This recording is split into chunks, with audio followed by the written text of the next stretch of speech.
सिमरत शास्त्र वेद सबै,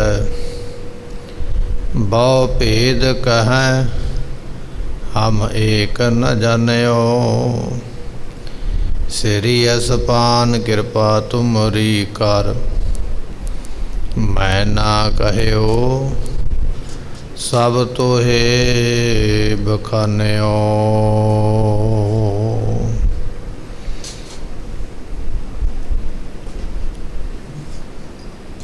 तेरे कवन कवन गुण कह गावा, तू साहिब गुणी निधाना।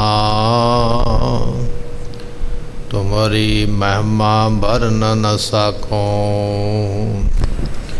तू ठाकुर ऊच भगवाना। सुकाओ टल गुर सेविय, ऐनस सहज सुभाए। दर्शन परसिय गुरु के, जन्म मरण दुख जाए। होवै सिफत खसमदी, ढोरे अरसों कुरसों चटिया। डिठे सच्चे पातशाह, मल जन्म जन्म दी कटिया।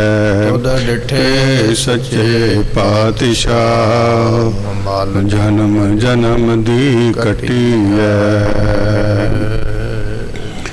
सतनाम श्री वाहिगुरु साहिब जीओ। सोरठ महला पंजवा। राजन में राजा उरझायो, मानन में अभिमानी। लोभन में लोभी लोभायो, त्यों हर रंग रचे ज्ञानी। हर जन को यही सुहावा, पेख निकट कर सेवा सतगुर। हर कीर्तन ही तृप्तावा। राजन में राजा उरझायो, मानन में अभिमानी। वाहिगुरु जी का खालसा, वाहिगुरु जी की फतेह। जुगो जुग अटल। ਸਾਹਿਬ ਗੁਰੂ ਗ੍ਰੰਥ ਸਾਹਿਬ ਮਹਾਰਾਜ ਜੀਆਂ ਦੀ ਪਾਵਨ ਪਵਿੱਤਰ ਹਜ਼ੂਰੀ ਅੰਦਰ ਜੁੜ ਮਿਲ ਕਰਕੇ ਬੈਠੀ ਹੋਈ ਗੁਰੂ ਪਿਆਰੀ ਗੁਰੂ ਸਵਾਰੀ ਖਾਲਸਾ ਸਾਧ ਸੰਗਤ ਜੀਓ। ਆਪ ਸੰਗਤਾਂ ਅੰਮ੍ਰਿਤ ਵੇਲੇ ਤੋਂ ਗੁਰੂ ਦਰਬਾਰ ਵਿੱਚ ਬੈਠ ਕੇ ਸਤਿਗੁਰਾਂ ਦੀ ਗੁਰਬਾਣੀ ਦੇ ਕੀਰਤਨ ਆਪ ਸੰਗਤਾਂ ਨੇ ਸਰਵਣ ਕੀਤੇ ਨੇ। ਇਸ ਵੇਲੇ ਆਪਾਂ ਲੜੀਵਾਰ ਗੁਰਬਾਣੀ ਦੀ ਕਥਾ ਜੋ ਸਤਿਗੁਰੂ ਜੀ ਆਪਾਂ ਨੂੰ ਇੱਕ ਇੱਕ ਸ਼ਬਦ ਦੇ ਦੁਆਰਾ ਉਪਦੇਸ਼ ਬਖਸ਼ਿਸ਼ ਕਰਕੇ ਨਿਹਾਲ ਕਰਦੇ, ਤੇ ਇਸ ਕਥਾ ਨੂੰ ਸਰਵਣ ਕਰਨ ਦਾ ਸਮਾਂ ਪ੍ਰਾਪਤ ਹੋਇਆ। ਆਓ ਆਪਣੇ ਮਨ ਦੇ ਧਿਆਨ ਨੂੰ ਟਿਕਾਈਏ, ਬੜੀ ਭਾਵਨਾ ਨਾਲ ਸ਼ਰਧਾ ਨਾਲ ਸਤਿਗੁਰਾਂ ਦੇ ਬਚਨ ਸਰਵਣ ਕਰੀਏ। मिल के आखिए सतनाम श्री वाहिगुरु साहिब जी। सतनाम श्री वाहिगुरु साहिब जीओ।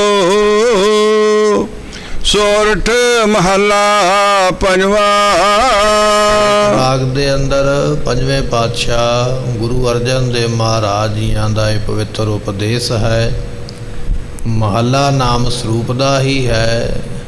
पंजवें ਸਰੂਪ ने गुरु नानक देव महाराज जियां दे गुरु अर्जन देव पातशाह जी ऐसे गुरु ने जिन्हां नूं ये वर प्राप्त होया है। दोए था बाणी का बोए था, बाणी दा जहाज रचन वाले ये गुरु अमरदास महाराज जियां दे बचन जिहड़े सन बचपन दे विच ही वर दे रूप दे विच गुरु अर्जन साहब पातशाह नूं प्राप्त होए। गुरु अर्जन देव महाराज जी ऐसे समर्थ गुरु ने जिन्हां ने गुरता गद्दी उपर बैठण तो पहला ही अपने मुखों शब्द गुरबाणी नूं बख्शिश करके सतगुरां ने गुरबाणी दे शब्द नूं रचिया। ਮੇਰਾ ਮਨ ਲੋਚੈ ਗੁਰਦਰਸ਼ਨ ਤਾਈ। ਇਹ ਬਚਨ ਮਹਾਰਾਜ ਜੀਆਂ ਨੇ ਆਪਣੇ ਮੁਖੋਂ ਆਖੇ। ਫਿਰ ਜਦੋਂ ਗੁਰੂ ਰਾਮਦਾਸ ਮਹਾਰਾਜ ਸਾਹਿਬ ਜੀਆਂ ਨੇ ਗੁਰਤਾ ਗੱਦੀ ਤੇ ਬਿਠਾਇਆ, ਉਸ ਵੇਲੇ ਗੁਰਤਾ ਗੱਦੀ ਤੇ ਬੈਠ ਕੇ ਫਿਰ ਉਸ ਸ਼ਬਦ ਨੂੰ ਸੰਪੂਰਨ ਕਰਦਿਆਂ ਹੋਇਆਂ ਉਸ ਦੀ ਅਖੀਰਲੀ ਪੌੜੀ ਉਚਾਰਨ ਕਰਕੇ ਗੁਰੂ ਮੋਹਰ ਲਾਉਂਦਿਆਂ ਹੋਇਆਂ ਬਚਨ ਕਹਿ ਦਿੱਤੇ, ਭਾਗ ਹੁਆ ਗੁਰ ਸੰਤ ਮਿਲਾਇਆ, ਪ੍ਰਭ ਅਬਨਾਸੀ ਘਰ ਮੈਂ ਪਾਇਆ। ਇਹ ਬਚਨ ਕਹਿ ਕੇ ਸ਼ਬਦ ਸੰਪੂਰਨ ਕੀਤਾ। ਐਸੇ ਸਮਰੱਥ ਗੁਰੂ ਨੇ ਜਿਨ੍ਹਾਂ ਨੇ ਸ਼ਬਦ ਗੁਰਬਾਣੀ ਸ਼ਬਦ ਨੂੰ ਰਚਿਆ, ਤਖਤ ਤੇ ਬੈਠਣ ਤੋਂ ਪਹਿਲਾਂ ਸ਼ਬਦ ਨੂੰ ਸੰਪੂਰਨ ਕੀਤਾ, ਤਖਤ ਤੇ ਬੈਠ ਕੇ ਗੁਰਤਾ ਗੱਦੀ ਤੇ ਬਿਰਾਜਮਾਨ ਹੋ ਕੇ। ਐਸੇ ਗੁਰੂ ਅਰਜਨ ਦੇਵ ਮਹਾਰਾਜ ਜੀ, ਤਿੰਨਾਂ ਦਾ ਉਪਦੇਸ਼ ਆਪਾਂ ਸਰਵਨ ਕਰਨ ਜਾ ਰਹੇ ਹਾਂ। ਸਿੱਖਾਂ ਨੇ ਮਹਾਰਾਜ ਜੀਆਂ ਨੂੰ ਸਵਾਲ ਕੀਤਾ ਹੈ। ਕਹਿਣ ਲੱਗੇ, ਮਹਾਰਾਜ ਕਿਰਪਾ ਕਰਕੇ ਇਹ ਦੱਸੋ ਕਿ ਜਿਹੜੇ ਗਿਆਨੀ ਪੁਰਸ਼ ਨੇ ਉਹ ਕਿਸ ਦੇ ਰੰਗ ਵਿੱਚ ਰੰਗੇ ਰਹਿੰਦੇ। ਪਹਿਲਾ ਸਵਾਲ ਸਿੱਖਾਂ ਦਾ ਇਹ ਹੈ ਕਿ ਜਿਹੜੇ ਗਿਆਨੀ ਪੁਰਸ਼ ਨੇ, ਗਿਆਨਵਾਨ, ਸੋ ਉਹ ਕਿਸ ਰੰਗ ਦੇ ਵਿੱਚ ਰਚੇ ਰਹਿੰਦੇ ਨੇ, ਉਹ ਆਪ ਜੀ ਕਿਰਪਾ ਕਰਕੇ ਦੱਸੋ। ਦੂਜੇ ਸਿੱਖ ਨੇ ਫਿਰ ਸਵਾਲ ਕੀਤਾ, ਮਹਾਰਾਜ ਜਿਹੜੇ ਸੰਤ ਨੇ ਸੋ ਉਹ ਕਿਸ ਦੇ ਨਾਲ ਪ੍ਰੇਮ ਕਰਦੇ ਹਨ। ਇਹ ਵੀ ਮੇਰਾ ਸਵਾਲ ਹੈ, ਸੰਤਾਂ ਦਾ ਪ੍ਰੇਮ ਕਿਸ ਦੇ ਨਾਲ ਹੈ, ਇਹ ਕਿਰਪਾ ਕਰਕੇ ਦੱਸ ਦਿਓ। ਸਤਿਗੁਰੂ ਪਾਤਸ਼ਾਹ ਮਹਾਰਾਜ ਸਾਹਿਬ ਜੀ ਉਹਨਾਂ ਸਿੱਖਾਂ ਦੇ ਬਚਨ ਸੁਣ ਕੇ ਜਿਹੜੇ ਸਵਾਲ ਕਰਦੇ ਪਏ ਤੇ ਮਹਾਰਾਜ ਸਾਹਿਬ ਜੀ ਫਿਰ ਜਵਾਬ ਦਿੰਦੇ ਨੇ, ਉੱਤਰ ਦਿੰਦੇ ਨੇ। ਉਹ ਬਚਨ ਆਪਾਂ ਅੱਜ ਸਰਵਣ ਕਰਾਂਗੇ ਕਿ ਗਿਆਨੀ ਪੁਰਸ਼ ਕਿਸ ਦੇ ਰੰਗ ਦੇ ਵਿੱਚ ਰੰਗੇ ਨੇ ਔਰ ਜਿਹੜੇ ਸੰਤ ਨੇ ਉਹ ਕਿਹਦੇ ਨਾਲ ਪ੍ਰੇਮ ਕਰਦੇ ਨੇ। ਤੇ ਤੀਜਾ ਸਵਾਲ ਇਹ ਹੈ ਕਿ ਸੰਤਾਂ ਦੇ ਕਰਤੱਵ ਕੀ ਹੁੰਦੇ ਨੇ, ਸੰਤ ਕੌਤਕ ਕੀ ਕਰਦੇ ਨੇ। ਇਹ ਤਿੰਨਾਂ ਸਿੱਖਾਂ ਦੇ ਸਵਾਲ ਗੁਰੂ ਅਰਜਨ ਦੇਵ ਪਾਤਸ਼ਾਹ ਦੇ ਸਾਹਮਣੇ ਆਏ। ਮਹਾਰਾਜ ਸਾਹਿਬ ਜੀ ਉਹਨਾਂ ਦਾ ਜਵਾਬ ਦੇ ਰਹੇ ਨੇ। ਬੜੀ ਭਾਵਨਾ ਨਾਲ ਆਪਾਂ ਸਰਵਨ ਕਰਦੇ ਹਾਂ। ਰਾਜਨ ਮੈਂ ਰਾਜਾ ਉਰਜਾਇਓ। ਗੁਰੂ ਅਰਜਨ ਦੇਵ ਪਾਤਸ਼ਾਹ ਕਹਿਣ ਲੱਗੇ, ਭਾਈ ਸਿੱਖੋ, ਤੁਹਾਨੂੰ ਨਾ ਉਦਾਹਰਨ ਦੇ ਕੇ ਸਮਝਾ ਕੇ ਦੁਨੀਆ ਦੀ ਕੋਈ ਨਾ ਕੋਈ ਗੱਲਬਾਤ ਦੱਸ ਕੇ ਫਿਰ ਸਮਝਾਵਾਂਗੇ ਤਾਂ ਕਿ ਬਚਨ ਚੰਗੀ ਤਰ੍ਹਾਂ ਸਮਝ ਪੈ ਜਾਵੇ। ਮਹਾਰਾਜ ਕਹਿਣ ਲੱਗੇ, ਰਾਜਨ ਮੈਂ ਰਾਜਾ, ਜਿਹੜਾ ਰਾਜਾ ਹੈ ਨਾ ਆਪਣੇ ਰਾਜਨ ਰਾਜ ਦੇ ਵਿੱਚ ਹੀ ਉਰਝਾਇਓ ਕਹੀਏ ਫਸਿਆ ਹੋਇਆ ਹੈ। ਭਾਵੇਂ ਰਾਜਾ ਛੋਟਾ ਹੈ ਤੇ ਭਾਵੇਂ ਵੱਡਾ ਚੱਕਰਵਰਤੀ ਪਾਤਸ਼ਾਹ ਹੈ, ਭਾਵੇਂ ਕਿੱਡਾ ਵੀ ਵੱਡਾ ਸਮਰਾਟ ਹੈ, ਪਰ ਉਹ ਆਪਣੇ ਰਾਜ ਭਾਗ ਦੇ ਵਿੱਚ ਫਸਿਆ ਹੋਇਆ। ਕਦੇ ਆਪਣੇ ਰਾਜ ਭਾਗ ਦੀਆਂ ਹੱਦਾਂ ਸੀਮਾ ਦੇ ਵੱਲ ਉਹਦਾ ਧਿਆਨ ਹੁੰਦਾ ਕਿ ਦੁਸ਼ਮਣ ਨਾ ਕੋਈ ਹਮਲਾ ਕਰ ਦੇਵੇ। ਕਦੇ ਆਪਣੇ ਖਜ਼ਾਨਿਆਂ ਵੱਲ ਵੇਖਦਾ, ਮੇਰੇ ਕੋਲ ਕਿੰਨੇ ਹੀਰੇ ਨੇ, ਕਿੰਨਾ ਸੋਨਾ ਹੈ। ਕਦੇ ਫੌਜਾਂ ਦੀ ਨਿਗਰਾਨੀ ਕਰਦਾ, ਕਦੇ ਵਕਾਰਾਂ ਵਿੱਚ ਲੱਗਾ ਹੋਇਆ ਕਈ ਵਿਆਹ ਕਰਕੇ ਬੈਠ ਜਾਂਦਾ ਹੈ। ਮਹਾਰਾਜ ਕਹਿਣ ਲੱਗੇ, ਦੁਨੀਆ ਦੇ ਲੋਕ ਇਹ ਨਾ ਸੋਚਣ ਵੀ ਮੈਂ ਗਰੀਬ ਹਾਂ ਜਾਂ ਮੈਂ ਇੱਕ ਆਮ ਆਦਮੀ ਹਾਂ ਤੇ ਮੈਨੂੰ ਕਿਰਤ ਕਰਕੇ ਕੰਮ ਕਰਕੇ ਭੋਜਨ ਛਕਣਾ ਪੈਂਦਾ ਤੇ ਮੇਰੇ ਕੋਲ ਟਾਈਮ ਨਹੀਂ ਨਿਕਲਦਾ ਹੈ। ਹੋ ਸਕਦਾ ਦੁਨੀਆ ਦਾ ਰਾਜਾ ਫ੍ਰੀ ਹੋਵੇ ਤੇ ਉਹ ਤੇ ਵਿਹਲਾ ਬੈਠਾ। ਮਹਾਰਾਜ ਕਹਿਣ ਲੱਗੇ, ਨਹੀਂ, ਜਿਹੜਾ ਰਾਜਾ ਹੈ ਨਾ ਉਹ ਤੇਰੇ ਨਾਲੋਂ ਵੀ ਜ਼ਿਆਦਾ ਫਸਿਆ ਬੈਠਾ ਹੈ। ਰਾਜਨ ਮਹਿ ਰਾਜਾ ਉਰਝਾਇਓ, ਰਾਜਾ ਜਿਹੜਾ ਆਪਣੇ ਰਾਜ ਭਾਗ ਦੇ ਕੰਮ ਵਿੱਚ ਇੰਨਾ ਫਸਿਆ ਹੋਇਆ, ਇੰਨਾ ਵਿਅਸਤ ਹੈ, ਹੋ ਸਕਦਾ ਜ਼ਿੰਦਗੀ ਵਿੱਚ ਤੇਰੇ ਕੋਲ ਟਾਈਮ ਕੋਈ ਨਿਕਲ ਆਵੇ 5 ਮਿੰਟ ਰੱਬ ਦਾ ਨਾਮ ਲੈਣ ਦਾ। ਰਾਜੇ ਕੋਲ ਤੇ ਇੰਨਾ ਸਮਾਂ ਵੀ ਨਹੀਂ ਹੈ। ਦੁਨੀਆ ਨਾਲ ਮੀਟਿੰਗਾਂ ਕਰਦਾ ਹੋਇਆ, ਸਲਾਹ ਕਰਦਾ ਹੋਇਆ ਸਮਾਂ ਦੇਣਾ ਪੈਂਦਾ, ਸਮਾਂ ਵੰਡਣਾ ਪੈਂਦਾ। ਇੱਕ ਮਿੰਟ ਨੂੰ ਦੁਨੀਆ ਵਿੱਚ ਵੰਡ ਦਿੰਦਾ, ਰਾਜ ਭਾਗ ਦੇ ਕੰਮਾਂ ਵਿੱਚ ਲਾ ਕੇ ਰੱਖਿਆ ਹੋਇਆ। ਪਾਤਸ਼ਾਹ ਕਹਿਣ ਲੱਗੇ, ਵੱਡੇ ਵੱਡੇ ਰਾਜੇ ਜਿਹੜੇ ਨੇ ਉਹ ਰਾਜ ਭਾਗ ਦੇ ਵਿੱਚ ਫਸੇ ਹੋਏ ਹਨ।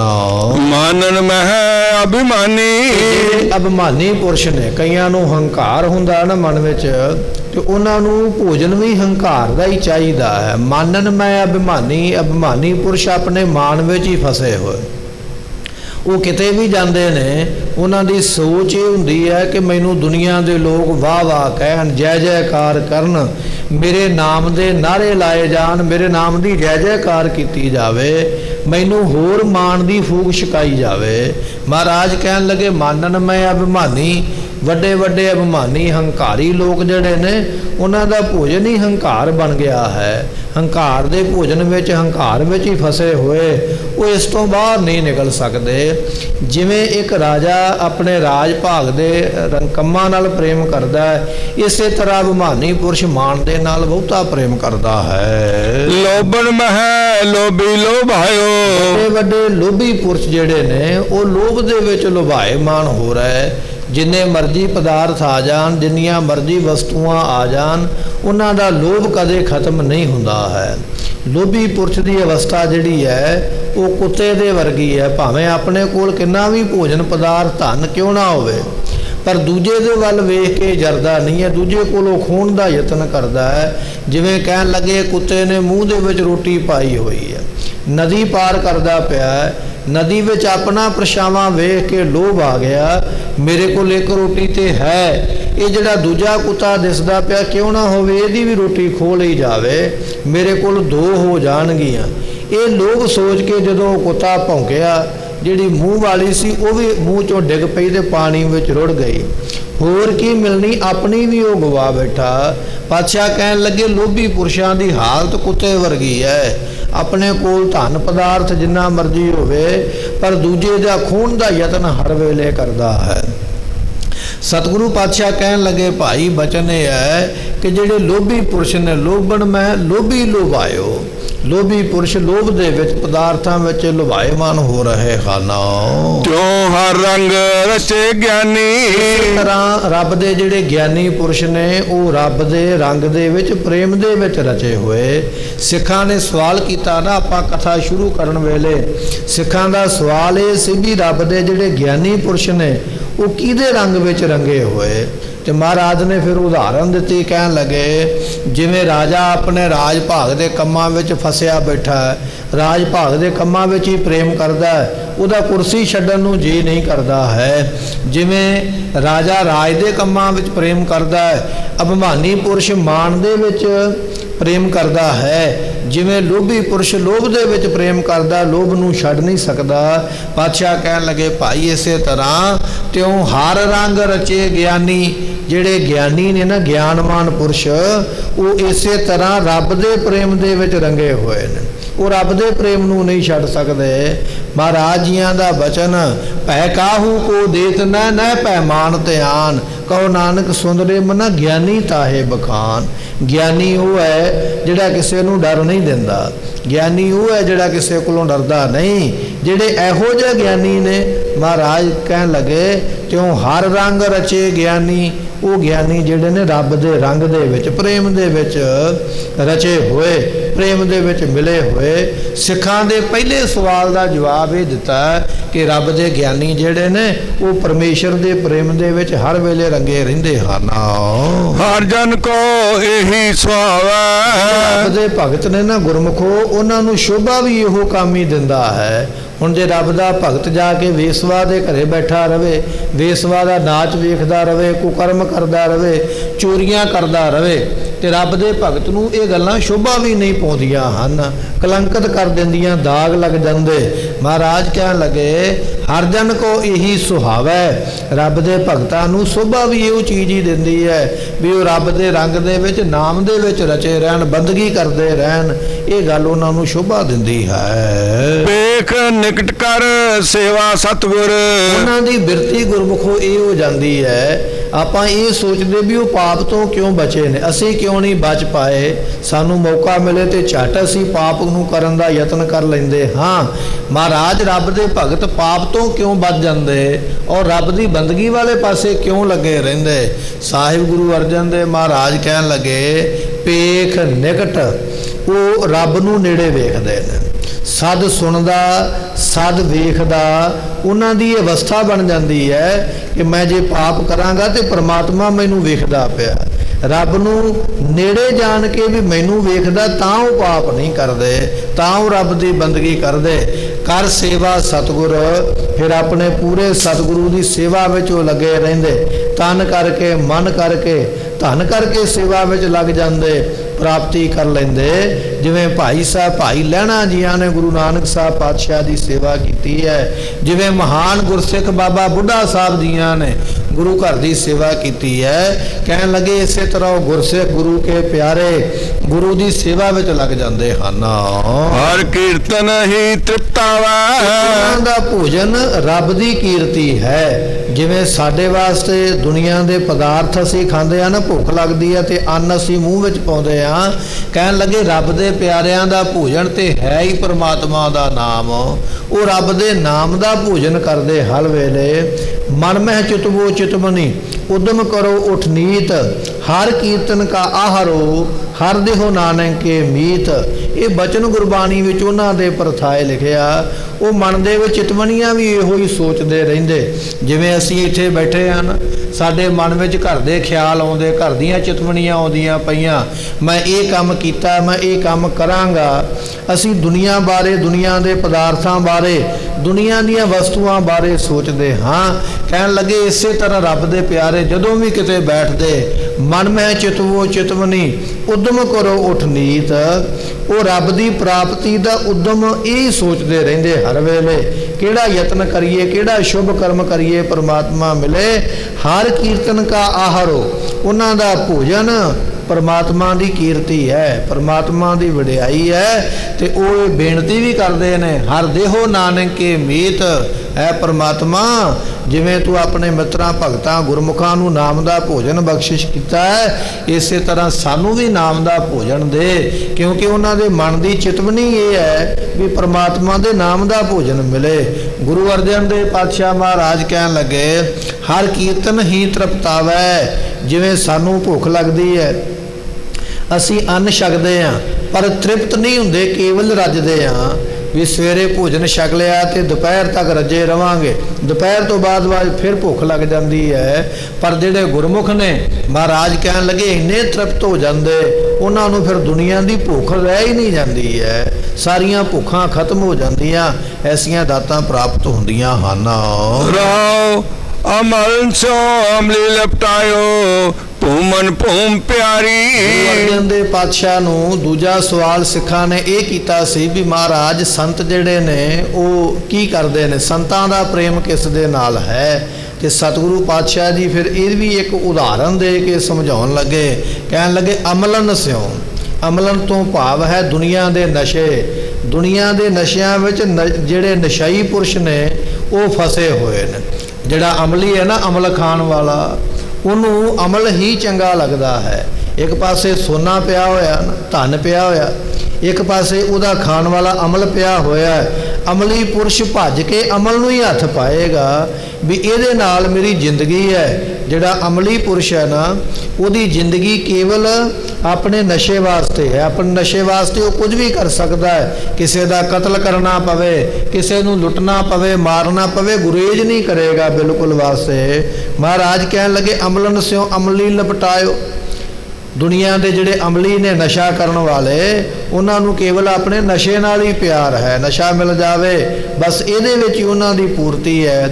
ਉਹਨਾਂ ਦੀ ਕੋਈ ਇੱਜ਼ਤ ਨਹੀਂ ਹੈ। ਜਿੰਨੀਆਂ ਮਰਜ਼ੀ ਕੋਈ ਗਾਲਾਂ ਦੇਈ ਜਾਵੇ, ਕੋਈ ਮਾੜਾ ਬੋਲੀ ਜਾਵੇ, ਮਾਣ ਅਪਮਾਨ ਜੋ ਮਰਜ਼ੀ ਕਰੀ ਜਾਵੇ, ਬਸ ਉਹਨਾਂ ਦੀ ਲੋੜ ਪੂਰੀ ਹੋ ਗਈ ਹੈ ਤੇ ਸਾਰੇ ਮਾਣ ਅਪਮਾਨ ਉਹਨਾਂ ਨੂੰ ਭੁੱਲ ਗਏ। ਮਹਾਰਾਜ ਕਹਿਣ ਲੱਗੇ ਜਿਵੇਂ ਅਮਲੀ ਪੁਰਸ਼ ਅਮਲ ਦੇ ਵਿੱਚ, ਨਸ਼ੇ ਦੇ ਵਿੱਚ ਕਹਿਣ ਲੱਗੇ ਲਪਟੇ ਰਹਿੰਦੇ, ਹਰ ਵੇਲੇ ਮਿਲੇ ਰਹਿੰਦੇ ਹਨ।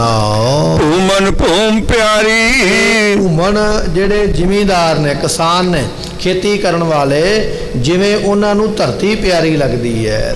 ਜ਼ਿਮੀਂਦਾਰ ਨੂੰ ਧਰਤੀ ਪਿਆਰੀ ਲੱਗਦੀ ਹੈ। ਜ਼ਿਮੀਂਦਾਰ ਕਿਸਾਨ ਧਰਤੀ ਨੂੰ ਆਪਣੀ ਮਾਂ ਕਹਿੰਦਾ ਹੈ ਕਿ ਜਿਵੇਂ ਮਾਂ ਬੱਚੇ ਨੂੰ ਪਾਲਦੀ ਹੈ, ਇਸੇ ਤਰ੍ਹਾਂ ਇਹ ਧਰਤੀ ਮਿੱਟੀ ਜੋ ਹੈ ਇਹ ਮੇਰੇ ਪਰਿਵਾਰ ਨੂੰ ਪਾਲਦੀ ਹੈ, ਅੰਨ ਪੈਦਾ ਕਰਦੀ ਹੈ। ਮਹਾਰਾਜ ਕਹਿਣ ਲੱਗੇ ਜ਼ਿਮੀਂਦਾਰ ਨੂੰ ਸਭ ਤੋਂ ਪਿਆਰੀ ਆਪਣੀ ਭੂਮੀ ਹੈ, ਆਪਣੀ ਧਰਤੀ ਹੈ, ਕਿਉਂਕਿ ਉਹ ਧਰਤੀ ਨਾਲ ਪਿਆਰ ਕਰਦਾ ਹੈ। ਦਸਵੇਂ ਪਾਤਸ਼ਾਹ ਮਹਾਰਾਜ ਸਾਹਿਬ ਜੀ ਜਦੋਂ ਵਿਚਰਦਿਆਂ ਹੋਇਆਂ ਮਾਲਵੇ ਦੇ ਵਿੱਚ ਪਹੁੰਚੇ ਨਾ, ਤੇ ਮਹਾਰਾਜ ਬਾਹਰ ਸੈਰ ਕਰਨ ਵਾਸਤੇ ਤੁਰੇ ਜਾ ਰਹੇ। ਕਹਿਣ ਲੱਗੇ ਇੱਕ ਤਿੱਤਰ, ਇੱਕ ਪੰਛੀ ਹੁੰਦਾ, ਉਸ ਨੂੰ ਤਿੱਤਰ ਕਿਹਾ ਜਾਂਦਾ। ਕਹਿਣ ਲੱਗੇ ਵੀ ਉਹ ਬੜਾ ਉੱਚੀ ਉੱਚੀ ਬੋਲਦਾ ਪਿਆ ਤੇ ਉਹ ਆਵਾਜ਼ ਸਾਰਿਆਂ ਨੂੰ ਸੁਣਾਈ ਦਿੰਦੀ ਹੈ। ਮਹਾਰਾਜ ਨੇ ਸੁਣਿਆ ਆਵਾਜ਼ ਤੇ ਪਾਤਸ਼ਾਹ ਜੀ ਮੁਸਕਰਾ ਪਏ। ਸਿੱਖਾਂ ਨੇ ਪੁੱਛਿਆ ਮਹਾਰਾਜ ਕੀ ਕਾਰਨ ਹੈ? ਸਤਿਗੁਰੂ ਕਹਿਣ ਲੱਗੇ ਭਾਈ ਇਹ ਜਿਹੜਾ ਤਿੱਤਰ ਬੋਲਦਾ ਪਿਆ ਹੈ ਨਾ, ਇਹ ਪਿਛਲੇ ਸਮੇਂ ਦੇ ਵਿੱਚ ਇਸੇ ਜ਼ਮੀਨ ਦਾ ਮਾਲਕ ਸੀ, ਜ਼ਿਮੀਂਦਾਰ ਸੀਗਾ, ਪਰ ਇਹ ਮੋਹ ਨਹੀਂ ਛੱਡ ਸਕਿਆ ਆਪਣੀ ਜ਼ਮੀਨ ਦਾ, ਆਪਣੀ ਧਰਤੀ ਦਾ। ਹੁਣ ਵੀ ਉਸੇ ਜ਼ਮੀਨ ਵਿੱਚ ਬੈਠ ਕੇ ਆਪਣਾ ਦਾਅਵਾ ਠੋਕਦਾ ਪਿਆ ਵੀ ਮੈਂ ਇਹਦਾ ਮਾਲਕ ਹਾਂ, ਇਹ ਜ਼ਮੀਨ, ਇਹ ਮਿੱਟੀ, ਇਹ ਧਰਤੀ ਮੇਰੀ ਹੈ। ਮਹਾਰਾਜ ਕਹਿਣ ਲੱਗੇ ਭਾਈ ਭੂਮਨ ਭੂਮ ਪਿਆਰੀ, ਜ਼ਿਮੀਂਦਾਰ ਨੂੰ ਮਿੱਟੀ ਧਰਤੀ ਸਭ ਤੋਂ ਵੱਧ ਪਿਆਰੀ ਹੁੰਦੀ ਹੈ। ਇੰਨਾ ਮੋਹ ਪਾ ਕੇ ਬੈਠ ਜਾਂਦਾ, ਕਈ ਵਾਰੀ ਤਿੱਤਰ ਵਾਂਗ ਜਨਮਾਂ ਵਿੱਚ ਵੀ ਉਹ ਤੁਰਿਆ ਆਉਂਦਾ ਹੈ। ਐਸੀ ਹਾਲਤ, ਇੰਨਾ ਪਿਆਰ ਉਹ ਆਪਣੀ ਧਰਤੀ ਨੂੰ ਕਰਦਾ ਹੈ। ਖੀਰ ਸੰਗ ਬਾਰਕ ਹੈ ਲੀਨਾ। ਉਹ ਖੀਰ ਨਾਮ ਇੱਥੇ ਦੁੱਧ ਦਾ ਹੈ। ਜਿਵੇਂ ਛੋਟਾ ਜਿਹਾ ਬੱਚਾ ਹੈ ਨਾ, ਬੱਚੇ ਦਾ ਸਭ ਤੋਂ ਵੱਧ ਪਿਆਰ ਦੁੱਧ ਦੇ ਨਾਲ ਹੈ। ਮਾਂ ਦੀ ਗੋਦੀ ਵਿੱਚ ਬੈਠਾ ਹੋਇਆ, ਭਾਵੇਂ ਕਿੰਨੇ ਵੀ ਖਿਡੌਣੇ ਕੋਲ ਪਏ ਨੇ, ਕਿੰਨੇ ਵੀ ਰਿਸ਼ਤੇਦਾਰ ਕੋਲ ਬੈਠੇ ਨੇ, ਬੱਚੇ ਨੂੰ ਭੁੱਖ ਲੱਗੀ ਹੈ, ਉਹਨੂੰ ਰਿਸ਼ਤੇਦਾਰੀ ਭੁੱਲ ਗਈ ਹੈ, ਭੁੱਖ ਲੱਗੀ ਹੈ, ਖਿਡੌਣੇ ਵੀ ਉਹਨੂੰ ਭੁੱਲ ਗਏ। ਉਸ ਵੇਲੇ ਆਪਣੀ ਮਾਂ ਨੂੰ ਆ ਕੇ ਜੱਫੀ ਪਾ ਲਈ, ਆਪਣੀ ਮਾਂ ਨੂੰ ਕਹਿੰਦਾ ਵੀ ਮੈਨੂੰ ਦੁੱਧ ਪਿਲਾ। ਦੁੱਧ ਪੀਣ ਵਾਸਤੇ ਉਹ ਰੋਂਦਾ ਵੀ ਹੈ, ਯਤਨ ਵੀ ਕਰਦਾ, ਖਿੱਚਦਾ ਵੀ ਹੈ, ਕਿਉਂਕਿ ਉਹਦਾ ਪਿਆਰ ਕੇਵਲ ਦੁੱਧ ਦੇ ਨਾਲ ਹੈ। ਇਸ ਵੇਲੇ ਖਿਡੌਣੇ ਚੰਗੇ ਨਹੀਂ ਲੱਗਦੇ, ਭਾਵੇਂ ਦਾਦੀ ਹੈ, ਚਾਚਾ ਹੈ, ਮਾਮਾ ਹੈ, ਕੋਈ ਵੀ ਰਿਸ਼ਤੇਦਾਰ ਕੋਲ ਬੈਠਾ ਹੈ, ਚੁੱਕ ਕੇ ਖਿਡਾਉਣ ਦਾ ਯਤਨ ਵੀ ਕਰਦਾ ਹੈ, ਜਿੰਨਾ ਮਰਜ਼ੀ ਖਿਡਾਉਣ ਦਾ ਯਤਨ ਕਰ ਲੈ, ਪਰ ਬੱਚੇ ਨੂੰ ਹੁਣ ਭੁੱਖ ਲੱਗੀ ਹੈ। ਇਸ ਵੇਲੇ ਕੇਵਲ ਤੇ ਕੇਵਲ ਉਸ ਨੂੰ ਦੁੱਧ ਹੀ ਪਿਆਰਾ ਲੱਗਦਾ ਹੈ। ਹੁਣ ਰਿਸ਼ਤੇਦਾਰੀ ਜਾਂ ਖਿਡੌਣੇ ਨਹੀਂ ਪਿਆਰੇ ਲੱਗਦੇ। ਮਹਾਰਾਜ ਨੇ ਇੱਕ ਉਦਾਹਰਨ ਦਿੱਤੀ ਹੈ, ਕਹਿਣ ਲੱਗੇ ਖੀਰ ਸੰਗ ਬਾਰਕ ਹੈ ਲੀਨਾ। ਜਿਹੜਾ ਬਾਰਕ ਬੱਚਾ ਹੈ ਨਾ ਭਾਈ, ਉਹ ਦੁੱਧ ਦੇ ਨਾਲ ਪਿਆਰ ਕਰਦਾ ਹੈ, ਦੁੱਧ ਨੂੰ ਹੀ ਪਿਆਰਾ ਸਮਝਦਾ ਹੈ। ਪ੍ਰਭ ਸੰਤ ਐਸੇ ਹਿਤਕਾਰੀ। ਸਿੱਖਾਂ ਦਾ ਸਵਾਲ ਇਹ ਸੀ ਗੁਰੂ ਅਰਜਨ ਦੇਵ ਪਾਤਸ਼ਾਹ ਨੂੰ ਵੀ ਸੰਤ ਕਿਹਦੇ ਨਾਲ ਪ੍ਰੇਮ ਕਰਦੇ ਨੇ, ਕਿਰਪਾ ਕਰਕੇ ਦੱਸੋ, ਜਾਂ ਸੰਤਾਂ ਦਾ ਕਿੰਨਾ ਕੁ ਪ੍ਰੇਮ ਹੈ, ਉਹ ਆਪ ਜੀ ਕਿਰਪਾ ਕਰਕੇ ਦੱਸ ਦੇਵੋ। ਤੇ ਗੁਰੂ ਅਰਜਨ ਦੇਵ ਪਾਤਸ਼ਾਹ ਕਹਿਣ ਲੱਗੇ ਪ੍ਰਭ ਸੰਤ ਐਸੇ ਹਿਤਕਾਰੀ। ਜਿਹੜੇ ਪ੍ਰਮਾਤਮਾ ਦੇ ਸੰਤ ਨੇ ਨਾ ਭਾਈ, ਉਹ ਇਸ ਤਰ੍ਹਾਂ ਪ੍ਰਮਾਤਮਾ ਨਾਲ ਹਿਤ ਕਹੀਏ ਪ੍ਰੇਮ ਕਰਨ ਵਾਲੇ ਨੇ। ਉਹ ਪ੍ਰਮਾਤਮਾ ਨਾਲ ਇਸ ਤਰ੍ਹਾਂ ਪ੍ਰੇਮ ਕਰਦੇ। ਮਹਾਰਾਜ ਕਿਸ ਤਰ੍ਹਾਂ ਦੇ ਨਾਲ, ਕਹਿੰਦੇ ਜਿਵੇਂ ਅਮਲੀ ਪੁਰਸ਼ ਅਮਲ ਦੇ ਨਾਲ ਪ੍ਰੇਮ ਕਰਦਾ ਹੈ। ਅਮਲੀ ਨੂੰ ਕੇਵਲ ਨਸ਼ੇ ਨਾਲ ਹੀ ਪਿਆਰ ਹੁੰਦਾ ਹੈ, ਉਹਦੇ ਵਾਸਤੇ ਉਹਨੂੰ ਜੋ ਕਰਨਾ ਪਵੇ ਉਹ ਕਰਦਾ ਹੈ। ਜਿਵੇਂ ਅਮਲੀ ਦਾ ਪਿਆਰ ਅਮਲ ਦੇ ਨਾਲ ਹੈ, ਇਸੇ ਤਰ੍ਹਾਂ ਜਿਵੇਂ ਧਰਤੀ ਦਾ ਪਿਆਰ ਜ਼ਿਮੀਂਦਾਰ ਦੇ ਨਾਲ, ਜਾਂ ਜ਼ਿਮੀਂਦਾਰ ਦਾ ਪਿਆਰ ਧਰਤੀ ਦੇ ਨਾਲ ਹੈ, ਜਿਵੇਂ ਬਾਲਕ ਬੱਚੇ ਦਾ ਪਿਆਰ ਦੁੱਧ ਦੇ ਨਾਲ ਹੈ। ਕਹਿਣ ਲੱਗੇ ਭਾਈ ਪਿਆਰਿਆ, ਇਸੇ ਤਰ੍ਹਾਂ ਰੱਬ ਦੇ ਭਗਤ ਦਾ ਪਿਆਰ ਵੀ ਰੱਬ ਦੇ ਨਾਲ ਹੀ ਹੈ। ਰੱਬ ਨੂੰ ਪਿਆਰ ਰੱਬ ਦੇ ਭਗਤ ਕਰਦੇ। ਸਿੱਖਾਂ ਦਾ ਸਵਾਲ ਸੀ ਇਹ ਦੂਜਾ ਮਹਾਰਾਜ ਜੀਆਂ ਨੂੰ, ਸੰਤ ਕਿਹਦੇ ਨਾਲ ਪ੍ਰੇਮ ਕਰਦੇ? ਮਹਾਰਾਜ ਕਹਿਣ ਲੱਗੇ ਪ੍ਰਭ ਸੰਤ ਐਸੇ ਹਿਤਕਾਰੀ। ਸੰਤ ਜਿਹੜੇ ਨੇ ਉਹ ਪਰਮਾਤਮਾ ਦੇ ਵਿੱਚ ਹਿਤ ਕਰਦੇ, ਪ੍ਰੇਮ ਕਰਦੇ, ਐਸੇ ਉਹ ਪ੍ਰੇਮੀ ਬਣ ਜਾਂਦੇ। ਕਈ ਆਪਣੇ ਕੋਲ ਇਹਦੀਆਂ ਉਦਾਹਰਨਾਂ ਨੇ, ਕਈ ਇਹਦੀਆਂ ਸਾਖੀਆਂ ਨੇ, ਜਿਨ੍ਹਾਂ ਨੇ ਪ੍ਰੇਮ ਕੀਤਾ ਗੁਰੂ ਪਾਤਸ਼ਾਹ ਦੇ ਨਾਲ। ਤੇ ਪਾਤਸ਼ਾਹ ਜੀ ਉਹਨਾਂ ਪ੍ਰੇਮੀ ਸਿੱਖਾਂ ਦੇ ਜੀਵਨ ਨੂੰ ਵੀ ਵਰਣਨ ਕਰਕੇ ਸਿੱਖਾਂ ਦੇ ਵਿੱਚ ਦੱਸਿਆ ਵੀ ਕਿਵੇਂ ਸੰਤ ਪ੍ਰੇਮ ਜਾਂ ਗੁਰਸਿੱਖ ਕਿਵੇਂ ਪ੍ਰੇਮ ਕਰਦੇ ਨੇ, ਗੁਰੂ ਦੇ ਚਰਨਾਂ ਨੂੰ ਕਿਵੇਂ ਪਕੜ ਕੇ ਬੈਠ ਜਾਂਦੇ। ਉਹ ਆਪਾਂ ਇਤਿਹਾਸ ਦੀਆਂ ਸਾਖੀਆਂ ਜਿਹੜੀਆਂ ਨੇ ਬੇਅੰਤ ਵਾਰ ਸਰਵਣ ਕੀਤੀਆਂ। ਇਸ ਤਰ੍ਹਾਂ ਜਿਹੜੇ ਸਾਧੂ ਨੇ ਗੁਰੂ ਨੂੰ ਪਿਆਰ ਕਰਦੇ ਹਨ। ਵਿਦਿਆ ਮੈਂ ਵਿਦਵੰਸੀ ਰਚਿਆ। ਸਤਿਗੁਰੂ ਪਾਤਸ਼ਾਹ ਜੀਆਂ ਦੇ ਅੱਗੇ ਤੀਜਾ ਸਵਾਲ ਇਹ ਸੀ ਵੀ ਜਿਹੜੇ ਸੰਤ ਨੇ, ਸਾਧੂ ਨੇ, ਉਹ ਕਰਤੱਵ ਕੀ ਕਰਦੇ ਨੇ, ਕੰਮ ਕੀ ਕਰਦੇ ਨੇ, ਇਹ ਤੀਜਾ ਸਵਾਲ ਹੈ। ਮਹਾਰਾਜ ਕਹਿਣ ਲੱਗੇ ਭਾਈ ਇਹਦਾ ਵੀ ਜਵਾਬ ਤੁਹਾਨੂੰ ਦਿੰਦੇ ਆ, ਪਰ ਥੋੜਾ ਸਮਝਾ ਕੇ ਤੁਹਾਨੂੰ ਉਦਾਹਰਨ ਦੇ ਕੇ ਇਹਦਾ ਜਵਾਬ ਦੇਵਾਂਗੇ। ਪਾਤਸ਼ਾਹ ਜੀਆਂ ਨੇ ਬਚਨ ਕੀਤਾ ਵਿਦਿਆ ਮੈਂ ਵਿਦਹੰਸੀ ਰਚਿਆ। ਵਿਦਹੰਸੀ ਨਾਮ ਗੁਰਮੁਖੋ ਵਿਦਿਆਰਥੀ ਦਾ ਹੈ, ਵਿਦਿਆ ਪੜ੍ਹਨ ਵਾਲਾ, ਵਿਦਿਆ ਨੂੰ ਪੜ੍ਹਨ ਵਾਲਾ। ਕਹਿਣ ਲੱਗੇ ਵਿਦਿਆ ਪੜ੍ਹਨ ਵਾਲਾ ਜਿਹੜਾ ਵਿਦਿਆਰਥੀ ਹੈ ਨਾ, ਉਹਨੂੰ ਵਿਦਿਆ ਨਾਲ ਬੜਾ ਪਿਆਰ ਹੈ। ਆਪਣੀਆਂ ਕਿਤਾਬਾਂ ਨੂੰ, ਆਪਣੀਆਂ ਕਾਪੀਆਂ ਨੂੰ ਬੜਾ ਸਾਂਭ ਕੇ ਰੱਖੇਗਾ, ਉਹਨਾਂ ਨੂੰ ਧੂਫ ਬੱਤੀ ਕਰਦਾ ਹੈ, ਉਹਨਾਂ ਦੇ ਕੋਲ ਫੁੱਲ ਰੱਖਦਾ ਹੈ, ਦਿਨੇ ਰਾਤ ਉਹ ਕਿਤਾਬਾਂ ਨੂੰ ਪੜ੍ਹਦਾ ਰਹਿੰਦਾ। ਜਿਹਨੇ ਕੋਈ ਜ਼ਿੰਦਗੀ ਵਿੱਚ ਬੰਨਾ ਹੈ, ਜਿਹੜਾ ਤੇ ਨਲਾਇਕ ਨਿੱਲ ਹੈ, ਜਿਹਨੇ ਬੰਨਾ ਹੀ ਕੱਖ ਨਹੀਂ ਹੈ, ਉਹਨੂੰ ਕੀ ਪਤਾ ਵੀ ਕਿਤਾਬ ਵਿੱਚ ਕੀ ਲਿਖਿਆ ਤੇ ਕਿਤਾਬ ਕਿੱਥੇ ਰੱਖੀ ਹੈ। ਇੱਥੇ ਹੁਸ਼ਿਆਰ ਵਿਦਿਆਰਥੀ ਦੀ ਗੱਲ ਹੈ। ਜਿਵੇਂ ਕੋਈ ਬੱਚਾ ਪੜ੍ਹਨ ਵਾਲਾ ਹੈ, ਉਹ ਆਪਣੀ ਕਿਤਾਬ ਨੂੰ, ਆਪਣੇ ਬੈਗ ਨੂੰ ਬੜਾ ਪਿਆਰ ਕਰਦਾ, ਬੜਾ ਸਾਂਭ ਕੇ ਰੱਖਦਾ ਹੈ। ਪਾਤਸ਼ਾਹ ਕਹਿਣ ਲੱਗੇ ਵਿਦਿਆ ਮੈਂ ਵਿਦਹੰਸੀ ਰਚਿਆ। ਜਿਹੜਾ ਵਿਦਿਆਰਥੀ ਹੈ ਨਾ ਗੁਰਮੁਖੋ, ਕਹਿਣ ਲੱਗੇ ਉਹ ਵਿਦਿਆ ਨੂੰ ਬੜਾ ਪ੍ਰੇਮ ਕਰਦਾ ਹੈ, ਵਿਦਿਆ ਵਿੱਚ ਬੜੀ ਰੁਚੀ ਰੱਖਦਾ ਹੈ, ਬੜਾ ਧਿਆਨ ਰੱਖਦਾ ਹੈ। ਨੈਣ ਦੇਖ ਸੁਖ ਪਾਵੈ। ਕੀ ਗੱਲ ਮਹਾਰਾਜ ਕਹਿਣ ਲੱਗੇ, ਸਾਡੇ ਨੇਤਰ ਨੇ ਨਾ ਅੱਖਾਂ, ਇਹ ਦੂਜੇ ਦਾ ਰੂਪ ਵੇਖ ਕੇ ਬੜੀਆਂ ਖੁਸ਼ ਹੁੰਦੀਆਂ। ਅੱਖਾਂ ਦੀ ਖੁਰਾਕ ਕੀ ਹੈ? ਦੂਜੇ ਦਾ ਰੂਪ ਤੱਕਣਾ। ਪਾਤਸ਼ਾਹ ਕਹਿਣ ਲੱਗੇ ਨੈਣ ਦੇਖ, ਇਹ ਨੈਣ ਜਿਹੜੇ ਨੇਤਰ ਨੇ ਇਹ ਸੋਹਣਾ ਸਰੂਪ ਵੇਖ ਕੇ ਸੁਖ ਪਾਵੈ, ਬੜੇ ਸੁਖੀ ਹੁੰਦੇ, ਬੜਾ ਆਨੰਦ ਲੈਂਦੇ, ਵਾਰ-ਵਾਰ ਤੱਕਦੇ, ਕਦੇ ਚੋਰੀ ਅੱਖਾਂ ਦੇ ਨਾਲ ਤੇ ਕਦੇ ਸ਼ਾਦੀ ਅੱਖਾਂ ਦੇ ਨਾਲ। ਵਾਰ-ਵਾਰ ਇਹ ਅੱਖਾਂ ਦੂਜੇ ਦੇ ਰੂਪ ਨੂੰ ਤੱਕਦੀਆਂ, ਕਿਉਂਕਿ ਇਹਨਾਂ ਅੱਖਾਂ ਨੂੰ ਦੂਜੇ ਦਾ ਰੂਪ ਤੱਕ ਕੇ ਬੜਾ ਸਵਾਦ ਆਉਂਦਾ ਹੈ, ਬੜਾ ਸੁਖ ਆਉਂਦਾ ਹੈ। ਫਿਰ ਮਹਾਰਾਜ ਬਖਸ਼ਦੇ ਹਨ, ਵਿਦਿਆ ਮੈਂ ਵਿਦਵਾਂਸੀ ਰਚਿਆ, ਨੈਣ ਦੇਖ ਸੁਖ ਪਾਵੈ। ਨੈਣ ਦੇਖ ਤੋਂ ਭਾਵ ਜਿਹੜੇ ਸੂਰਮੇ ਨੇ, ਜਿਨ੍ਹਾਂ ਨੂੰ ਦਿਸਦਾ ਨਹੀਂ ਹੈ, ਅੰਨੇ ਜਿਨ੍ਹਾਂ ਨੂੰ ਆਪਾਂ ਕਹਿ ਦਿੰਦੇ ਆ, ਜੇ ਬਿਨਾਂ ਅੱਖਾਂ ਵਾਲਿਆਂ ਨੂੰ ਕਿਤੇ ਅੱਖਾਂ ਮਿਲ ਜਾਣ ਤੇ ਉਹ ਦੁਨੀਆ ਨੂੰ ਵੇਖ ਕੇ ਬੜਾ ਸੁਖ ਪਾਉਂਦਾ ਹੈ, ਬੜਾ ਖੁਸ਼ ਹੁੰਦਾ ਹੈ। ਅੱਜ ਮੈਨੂੰ ਦੁਨੀਆ ਦਿਸੀ ਹੈ, ਨਹੀਂ ਤੇ ਮੇਰੀ ਜ਼ਿੰਦਗੀ ਵਿੱਚ ਹਨੇਰਾ ਹੀ ਹਨੇਰਾ ਹੈ। ਜਿਵੇਂ ਕਹਿਣ ਲੱਗੇ ਸੂਰਮੇ ਨੂੰ ਨੇਤਰ ਮਿਲ ਜਾਣ ਤੇ ਉਹ ਦੁਨੀਆ ਵੇਖ ਕੇ ਬੜਾ ਖੁਸ਼ ਹੁੰਦਾ ਹੈ। ਜੈਸੇ ਰਸਨਾ ਸਾਧ ਲੁਭਾਨੀ। ਇਸੇ ਤਰ੍ਹਾਂ ਰਸਨਾ ਜਿਹੜੀ ਜ਼ੁਬਾਨ ਹੈ ਨਾ, ਸਾਡੀ ਸਵਾਦਾਂ ਵਿੱਚ ਬੜੀ ਲੁਭਾਇਮਾਨ ਹੋ ਰਹੀ ਹੈ, ਲੰਪਟ ਹੋ ਰਹੀ ਹੈ, ਫਸੀ ਹੋਈ ਹੈ। ਦੁਨੀਆ ਦੇ ਸਵਾਦ ਬੜੇ ਹੀ ਚੰਗੇ ਲੱਗਦੇ। ਇੱਥੋਂ ਖੱਟਾ ਪਾਣੀ ਮਿਲਦਾ, ਇੱਥੋਂ ਮਿੱਠਾ ਪਾਣੀ ਪੀਣ ਨੂੰ ਮਿਲਦਾ ਹੈ, ਇੱਥੇ ਖੱਟੇ ਪਦਾਰਥ ਛਕਣ ਨੂੰ ਮਿਲਦੇ, ਇੱਥੋਂ ਮਿੱਠੇ ਮਿਲਦੇ ਛਕਣ ਵਾਸਤੇ। ਇਹ ਜ਼ੁਬਾਨ ਦੇ ਸਵਾਦ ਪੂਰੇ ਹੁੰਦੇ ਹੀ ਨਹੀਂ। ਗਲੀ ਬਾਜ਼ਾਰ ਦੇ ਵਿੱਚ ਲੰਘਦਿਆਂ, ਇੱਧਰ ਉੱਧਰ ਜਾਂਦਿਆਂ ਹੋਇਆਂ ਇਹ ਜ਼ੁਬਾਨ ਵਾਰ-ਵਾਰ ਮੰਗ ਕਰਦੀ ਹੈ, ਮੈਨੂੰ ਇਹ ਪਦਾਰਥ ਮਿਲ ਜਾਵੇ, ਮੈਨੂੰ ਇਹ ਪਦਾਰਥ ਮਿਲ ਜਾਵੇ। ਪਾਤਸ਼ਾਹ ਕਹਿਣ ਲੱਗੇ ਜੈਸੇ ਰਸਨਾ ਸਾਧ ਲੁਭਾਨੀ। ਇਹ ਜਿਹੜੀ ਜ਼ੁਬਾਨ ਹੈ ਨਾ, ਸਵਾਦਾਂ ਦੇ ਵਿੱਚ ਲੁਭਾਇਮਾਨ ਹੋ ਰਹੀ ਹੈ, ਇਹਦੇ ਕਦੇ ਸਵਾਦ ਪੂਰੇ ਨਹੀਂ ਹੁੰਦੇ। ਮਹਾਰਾਜ ਜੀਆਂ ਦਾ ਬਚਨ ਹੈ, ਕਹਿਣ ਲੱਗੇ ਖਾਂਦਿਆਂ ਖਾਂਦਿਆਂ ਮੂੰਹ ਇਕੱਠਾ। ਖਾਂਦਿਆਂ ਖਾਂਦਿਆਂ ਨਾ ਦੁਨੀਆ ਦੇ ਪਦਾਰਥ ਮੂੰਹ ਵੀ ਘਸ ਗਿਆ, ਦੰਦ ਵੀ ਟੁੱਟ ਗਏ। ਖਾ ਖਾ ਕੇ ਸਾਰੀ ਉਮਰ ਦੰਦ ਟੁੱਟ ਗਏ, ਪਰ ਹਾਲੇ ਖਾ ਕੇ ਇਹਨੂੰ ਰੱਜ ਨਹੀਂ ਆਇਆ, ਹਾਲੇ ਹੋਰ ਖਾਣਾ ਚਾਹੁੰਦਾ ਹੈ। ਨਕਲੀ ਦੰਦ ਲਵਾ ਲੈ ਜਾਂ ਉਹ ਪਦਾਰਥ ਖਾਣ ਲੱਗ ਪਿਆ ਜਿਹੜੇ ਦੰਦਾਂ ਤੋਂ ਬਿਨਾਂ ਖਾਧੇ ਜਾਣ। ਪਾਤਸ਼ਾਹ ਕਹਿਣ ਲੱਗੇ ਖਾਂਦਿਆਂ ਖਾਂਦਿਆਂ ਮੂੰਹ ਇਕੱਠਾ। ਖਾਂਦਿਆਂ ਖਾਂਦਿਆਂ ਮੂੰਹ ਤੇ ਘਸ ਗਿਆ, ਜ਼ੁਬਾਨ ਵੀ ਘਸ ਗਈ, ਦੰਦ ਵੀ ਟੁੱਟ ਗਏ, ਪਰ ਖਾਣ ਦਾ ਸਵਾਦ ਨਹੀਂ ਮੁੱਕਿਆ ਹੈ।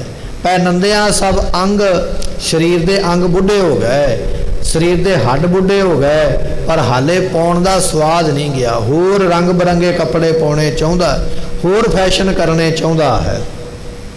ਇਹ ਫੈਸ਼ਨ ਕਰਨ ਦਾ ਇਹਦਾ ਤਰੀਕਾ ਖਤਮ ਨਹੀਂ ਹੋਇਆ ਹੈ। ਆਪਾਂ ਵੇਖਦੇ ਹਾਂ ਨਾ, ਪਹਿਲੇ ਸਮੇਂ ਵਿੱਚ ਜਾਂ ਅੱਜ ਵੀ ਕੁਝ ਐਸੇ ਲੋਕ ਨੇ ਜਿਹੜੇ ਉਮਰਾਂ ਦੇ ਹਿਸਾਬ ਦੇ ਨਾਲ ਆਪਣੇ ਕੱਪੜਿਆਂ ਨੂੰ ਤਬਦੀਲ ਕਰ ਲੈਂਦੇ ਕਿ ਬਥੇਰਾ ਉਪਾਅ ਹੰਢਾ ਲਿਆ, ਹੁਣ ਉਮਰਾਂ ਇਸ ਮੋੜ ਤੇ ਪਹੁੰਚ ਗਈ ਹੈ, ਉਸ ਤਰ੍ਹਾਂ ਦੇ ਜਿਹੜੇ ਕੱਪੜੇ ਨੇ ਉਹ ਪਾਏ ਜਾਣ। ਪਰ ਕੁਝ ਲੋਕ ਐਸੇ ਨੇ ਜਿਹੜੇ ਉਮਰਾਂ ਦੇ ਅਖੀਰਲੇ ਪੜਾਅ ਤੇ ਪਹੁੰਚਦੇ ਗਏ, ਪਰ ਹਾਲੇ ਵੀ ਮਨ ਨਹੀਂ ਰੱਜਿਆ ਹੈ ਉਹਨਾਂ ਦਾ ਇਹ ਰੰਗ ਬਰੰਗੇ ਜਾਂ ਨਵੇਂ ਫੈਸ਼ਨ ਦੇ ਕੱਪੜੇ ਪਾਉਣ ਦਾ। ਜਾਂ ਕੋਈ ਬਜ਼ੁਰਗ ਮਾਤਾ ਹੈ ਨਾ, ਇਹ ਤੇ ਵੇਖਿਆ ਨਹੀਂ ਵੀ ਉਮਰਾਂ ਹੁਣ ਡਾਢੀ ਹੋ ਗਈ ਹੈ, ਉਹਦਾ ਵੀ ਜੀ ਕਰਦਾ ਵੀ ਪਲਾਜੋ ਪਾ ਕੇ ਤੇ ਮੈਂ ਵੇਖ ਹੀ ਲਵਾਂ। ਹੁਣ ਪਲਾਜੋ ਤੇ ਪਾ ਲਿਆ, ਪਰ ਜਿੱਦਣ ਕਿਤੇ ਤੁਰਦਿਆਂ ਫਿਰਦਿਆਂ ਕਿਤੇ ਪੈਰ ਅੜ ਗਿਆ ਨਾ ਪਜਾਮੇ 'ਚ, ਇਹ ਹੱਡੀ ਨੂੰ ਦੁਬਾਰਾ ਜੋੜ ਨਹੀਂ ਲੱਗਣਾ ਹੈ। ਰੀਸ ਤੇ ਕਰ ਲਈ ਹੈ, ਪਰ ਜੇ ਇਸ ਉਮਰ ਦੇ ਵਿੱਚ ਹੱਡੀ ਟੁੱਟ ਗਈ ਇਹ ਦੁਬਾਰਾ ਜੁੜੇਗੀ ਨਹੀਂ। ਕਾਰਨ ਇਹ ਹੈ ਕੱਪੜੇ ਤੇ ਸਾਰੀ ਉਮਰ ਪਾਏ ਨੇ, ਪਰ ਉਹ ਸਵਾਦ ਮੁੱਕਿਆ ਨਹੀਂ। ਹਾਲੇ ਜੀ ਕਰਦਾ ਵੀ ਹੋਰ ਕੋਈ ਨਾ ਕੋਈ ਫੈਸ਼ਨ ਕੀਤਾ ਜਾਵੇ, ਹੋਰ ਕੋਈ ਨਾ ਕੋਈ ਨਵਾਂ ਤਰੀਕਾ ਅਪਣਾਇਆ ਜਾਵੇ। ਮਹਾਰਾਜ ਕਹਿਣ ਲੱਗੇ ਪੈ ਨੰਦਿਆਂ ਸਭ ਅੰਗ, ਸਰੀਰ ਦੇ ਅੰਗ ਭਾਵੇਂ ਘਸ ਗਏ, ਪਰ ਕੱਪੜਾ ਪਾਉਣ ਦਾ ਸ਼ੌਂਕ ਹਾਲੇ ਗਿਆ ਨਹੀਂ, ਹਾਲੇ ਵੀ ਉਸ ਨੂੰ ਤਬਦੀਲ ਕਰਕੇ ਵੇਖਦਾ ਹੈ। ਮਹਾਰਾਜ ਕਹਿਣ ਲੱਗੇ ਕਿ ਤ੍ਰਿਗ ਤਿਨਾ ਕਾ ਜੀਵਿਆ, ਜਿਨ ਸੱਚ ਨਾ ਲੱਗੋ ਰੰਗ। ਜੇ ਰੱਬ ਦੇ ਨਾਲ ਪ੍ਰੇਮ ਨਹੀਂ ਲੱਗਾ ਤੇ ਫਿਰ ਤ੍ਰਿਗਾ ਘਰ ਹੈ ਇਸੇ ਜੀਵਨ ਨੂੰ। ਉਹ ਜੀਵਨ ਕਾਹਦੇ ਵਾਸਤੇ ਜੇ ਰੱਬ ਨੂੰ ਨਹੀਂ ਪਾ ਸਕਿਆ। ਅੰਗ ਘਸਾ ਲੈ ਖਾ ਕੇ, ਅੰਗ ਘਸਾ ਲੈ ਕੱਪੜਾ ਪਾ ਕੇ, ਪਰ ਪਰਮਾਤਮਾ ਤੱਕ ਫਿਰ ਵੀ ਪਹੁੰਚ ਨਹੀਂ ਹੋਈ ਹੈ। ਮਹਾਰਾਜ ਇੱਥੇ ਬਖਸ਼ਿਸ਼ ਕਰਦੇ, ਕਹਿਣ ਲੱਗੇ ਇਹ ਜਿਹੜੀ ਰਸਨਾ ਹੈ ਨਾ ਜ਼ੁਬਾਨ, ਇਹ ਸਵਾਦਾਂ ਵਿੱਚ ਲੁਭਾਇਮਾਨ ਹੋ ਰਹੀ ਹੈ। ਪਤਾ ਨਹੀਂ ਜਨਮ ਤੋਂ ਲੈ ਕੇ ਹੁਣ ਤੱਕ ਅਸੀਂ ਕਿੰਨੇ ਕੁ ਪਦਾਰਥ ਛਕ ਲਏ ਨੇ ਜਾਂ ਹਾਲੇ ਕਿੰਨੇ ਕੁ ਹੋਰ ਛਕਣੇ ਨੇ, ਪਰ ਇਸ ਜ਼ੁਬਾਨ ਨੇ ਇਹ ਨਹੀਂ ਆਖਿਆ ਵੀ ਬਸ मैं होर दुनिया के स्वाद नहीं वेखने। ये जुबान जिहड़ी है ये दुनिया के पदार्थों के स्वाद विच लगी हुई है। त्यों हर जन हर गुण गावे। गुरु अर्जन देव महाराज जी सिखां दे सवाल का जवाब देंदे। गुरु बनना सौखा नहीं है। सिख दे मन का शंका दूर करना पैंदा है, भरम दूर करना पैंदा है। गुरु तो अज बड़े दुनिया ते बने हुए नकली ते पखंडी, उन्होंने दे अपने ही भरम नहीं खत्म होए, शंके नहीं खत्म होए, वो दूजे का भरम ते शंका किवें दूर कर लैणगे। सिखां दा तीजा सवाल ये सी, महाराज संत करतब की करते हैं, काम की करते, आप जी कृपा करके दसो। तो महाराज कहन लगे, त्यों हर जन हर गुण गावे। ये रब दे प्यारियां दा काम है भी रब दे गुण गाउणे, ये है उन्हां दा काम। सवाल सिख दा ये है भी रब दे भगत करदे की। महाराज कहन लगे, रब दे भगत रब दा नाम लैंदे, ये उन्हां दा काम है। महाराज किवें नाम लैंदे? ते सतगुरां ने उदाहरणां दित्तियां। कहन लगे, जिवें विद्या पढ़न वाला विद्या नूं पढ़ के अपना काम समझदा भी मैं विद्यार्थी हाँ तो मैं विद्या ही पढ़नी है, जे कुछ पढ़ांगा तो अगे जिंदगी विच बन जावांगा। जिवें जिसनूं अखां प्राप्त होईयां वो आखदा मैनूं अखां मिलियां मैं दुनिया वेख लवां। ये अखां मिलियां कादे वास्ते? दुनिया वेखण वास्ते। अखां वाला दुनिया नूं वेखदा रहिंदा है। जिवें जुबान जिहड़ी है हर वेले नवे नवे पदार्थां नूं चाहुंदी है, आ भी स्वादी पदार्थ मिल जावे, आ भी स्वाद पदार्थ मिल जावे, त्यों हर जन हर गुण गावे। इस तरह रब दे भगत जिहड़े ने वो कहंदे, रब ने मैनूं शरीर ते जीवन दिता है, मैं उहदे गुणां नूं गा लवां, उहदी बंदगी कर लवां। इस तरह वो रब दे प्यारे रब की बंदगी विच लगे हुए। ये तीजे सवाल का जवाब है। तीन सवाल सन सिखां दे। ज्ञानी पुरुष जिहड़े ने वो किहदे रंग विच रंगे ने। दूजा सवाल सी संत किहदे नाल प्रेम करदे। ते तीजा सवाल सिखां दा ये है, संतां दे करतब की हुंदे, काम की हुंदे। ते गुरु अर्जन देव महाराज साहब जियां ने इत्थे उदाहरणां दे के समझाया कि जिहड़े रब दे ज्ञानी पुरुष ने उन्हां दा परमात्मा दे ज्ञान की प्राप्ति में जिहड़े लगन वाले ने, ऐसे जिहड़े पुरुष हन उन्हां दा भी महाराज ने इत्थे दस्सिया है कि त्यों हर रंग रचे ज्ञानी, रब दे रंग विच रचे हुए। संत जिहड़े ने रब दे नाल प्रेम करदे। अते तीजा सवाल, संत जिहड़े ने वो रब दे प्राप्ति दा हित करदे। इन्हां सवालां दे जवाब महाराज बख्शदे हन। जैसी भूख तैसी हक्का पूरक। जिस तरह की किसी नूं भुख हुंदी है ना, वो उस तरह की अपनी भुख पूरी करने वास्ते यतन करदा, भजदा दौड़दा। किस तरह की भुख हुंदी उस तरह की वो भुख पूरी करता है। सगल घटा का स्वामी, परमात्मा सारे घटां दा मालक है। आपां इस तरह भी कह सकते हाँ, जिवें दी किसी नूं भुख लगती है परमात्मा उवें दी ओदी भुख पूरी करन वाला है। जे किसी नूं माण दी भुख लगी है परमात्मा उहनूं माण दे दिंदा। जे किसी नूं वडियाई दी भुख लगी है परमात्मा वडियाई दे के ओदी भुख पूरी कर दिंदा। जिवें दी कोई भुख रख के इच्छा रख के गुरु दरबार विच आउंदा, गुरु कोलों मंगदा, उवें दीयां भुखां ओदियां पूरीआं हो जांदियां। सो पातशाह कहन लगे, इसे तरह वो सारियां घटां दा मालक स्वामी परमात्मा ये सारे करतब करदा है। नानक प्यास लगी दर्शन की, प्रभ मिलिया अंतर जामी। दे पातशाह कहन लगे, जिवें तुहानूं पहिलां बचन दस्सिया ना भी जिस तरह की किसी नूं भुख लगे उहनूं उहो जी दात वो परमात्मा दिंदा। कहन लगे इसे तरह रब दे प्यारे जिहड़े ने उन्हां नूं दर्शनां दी प्यास लगी है। प्यास त्रे लग गई है दर्शनां दी। सगल भवन के नायका एक क्षण दर्श दिखाई। जी ये प्यास लगी हुई है भगतां नूं कि एक क्षण वास्ते दर्शन प्राप्त हो जान। ते पातशाह कहन लगे उन्हां नूं परमात्मा आके फिर मिल ही पैंदा भी जे मेरे दर्शनां दी प्यास है चल मैं गुरु क्या सिखा तेनूं मिल पिया। वो फिर आके परमात्मा सिख नूं जां अपने भगत प्यारे नूं मिल जांदा है। वो सिख दियां प्यारे दियां सारी उम्र दियां प्यासां दूर कर दिंदा है। फिर प्यास रह नहीं जाती है। पर जिन्हां नूं जिहो जी भुख लगी है, मान वाले नूं मान, वडियाई वाले नूं वडियाई दी भुख ते प्राप्ति हुंदी है। इसे तरह रब दियां भगतां नूं रब दे प्यार दी प्राप्ति दी प्यास लगी है। परमात्मा उन्हां दी ये प्यास पूरी करदा। समय की समाप्ति, भुलां दी मुआफ़ी, दिओ सज्जण असीसड़ियां। ਜੋ ਹੋਵੇ ਸਾਹਿਬ ਸਿਓ ਮੇਲ। जैसी भूख तैसी का पूरक सगल कटा का स्वामी नानक प्यास लगी दर्शन की प्रभ मिलिया अंतर जामी। ਵਾਹਿਗੁਰੂ ਜੀ ਕਾ